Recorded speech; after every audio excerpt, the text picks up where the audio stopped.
Mag-ready po tayo ng bed bath. Bibigyan po natin ng patient.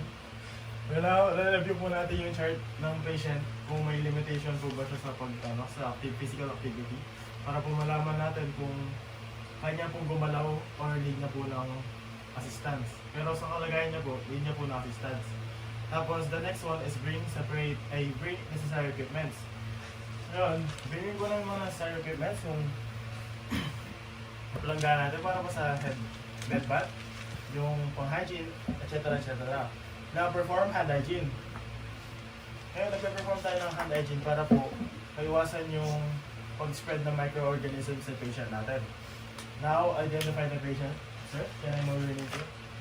Kenman. Kailan po yung birthday mo, sir? March. Lagyan po check yung ID ba niya, sir? Okay. Now, let's provide privacy. So, magpupos lang tayo ng doors, then ituusan natin yung curtains. Para po, kailangan po natin ito para magbigyan po ng confident at di po mahiya yung patient. Tsaka po, para na po sa confidentiality purposes na din po. Now, remove devices if present. Ngayon naman po wala po tayong devices, kaya di na po natin i-remove sila. Now, adjust the bed height.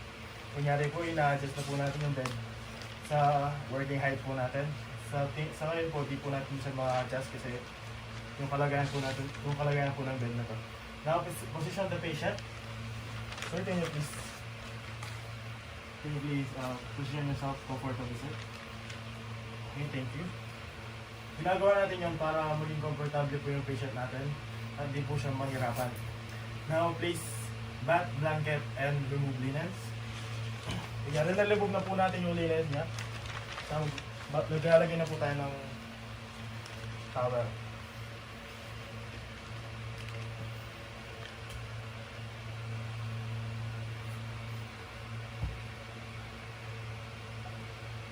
Okay, next one.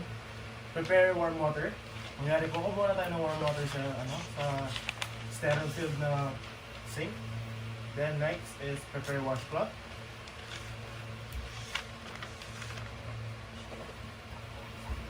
Na-prepare na po sila.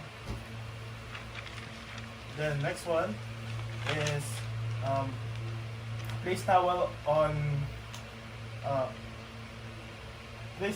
the chest po. Naka-place na po yung towel sa chest. Now wash the eyes, the face, and neck and ears. Ginagawa po natin to para maalis po yung mga microorganism na nadapo po sa kanya or kung ano man po yung na-acquire ng infection.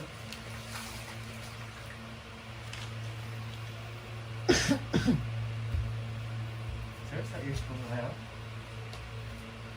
Dito naman po. Then sa neck naman po. Then sa face naman po. Okay. The next one is wash arms and axilla.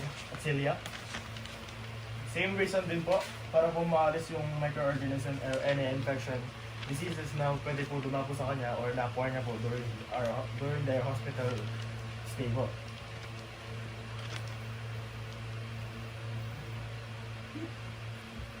Sabi lang naman, sir.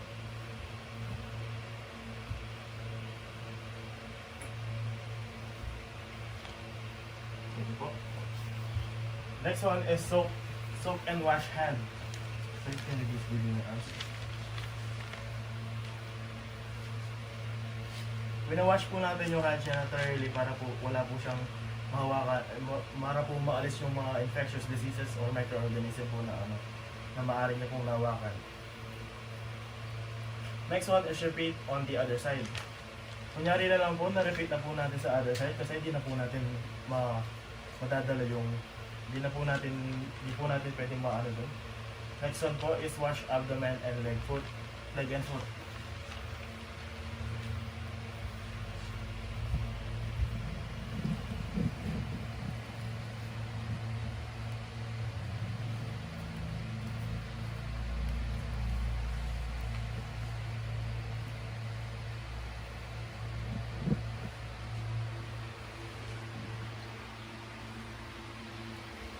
Well, next is wash their chest po.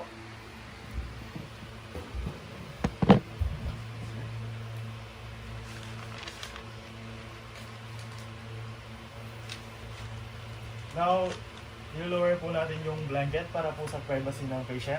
Para di po magkita kung ano po yung... Basta po sa privacy.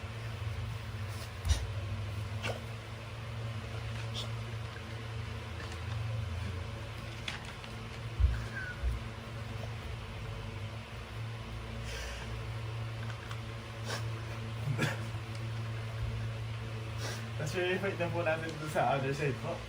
Doon sa other side po ng foot. Ay, nakita na po natin kanina na nagawa na po natin kanina.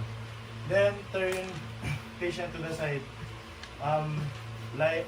Patient to the side, lying side position. Okay. Help ko naman po. Ay, hindi ko magawa ito. Mahal ko naman dyan.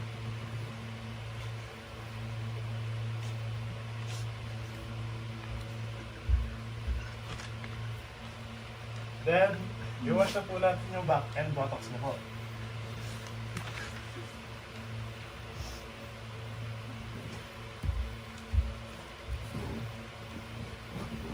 The next one naman po is change the water po.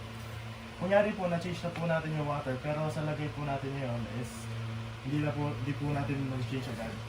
Then, the next one po is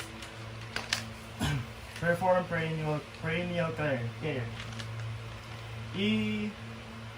I-wash lang po natin yung genital area niya po at para po maalis yung mga bacteria and microorganisms na pwede po dumapo sa kanya.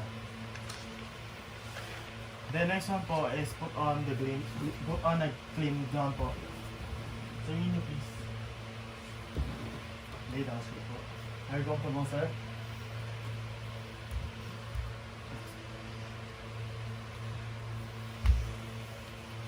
Para po di siya malamigan at may protective na po siya.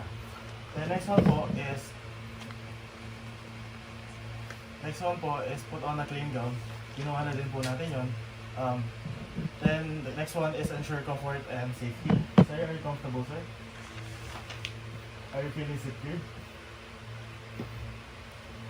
Sa kalagayan naman po niya is secure naman po yung bed. Then the last one po is perform hand hygiene.